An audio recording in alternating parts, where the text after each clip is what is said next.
Manny Pacquiao. Milyon-milyon ka pa bugbog ka ga. May mga himotuma ka sa ulo mo kahit talo na ang mga laro mo. Sige ka pa rin. Kasi may tag $100 million nga nga premyo, win or lose. Putang ina, wala kama ang anak mo? Oh shit! Hindi mo babaklan kama, Manny? Kahit malang-balang mga kwan mo, mga airbed. Natutulog ang anak mo sa sahig.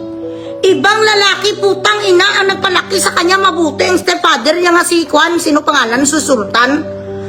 Ginangki niya na lang ang anak mo nga parang sa kanya na rin lesson in life. Sa lahat ng mga babae dyan na mga makakatidid ang kanilang tinggil. Wag na wag magpakantot sa lalaking may asawa. Dahil ang kawawa ang anak nyo. Walang ginawang kasalanan sa mundo pero putang ina siya ang nag-absorb sa lahat ng embarrassment.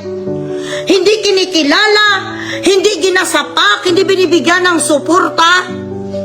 Ang paglaki niya ginabuli sa mga tao, tatay mo si Manny Pacquiao, tapos ang kahimtangan mo, pulubi ka pa sa pulubi ka pa sa daga. Naiyak talaga ako mga anak kasi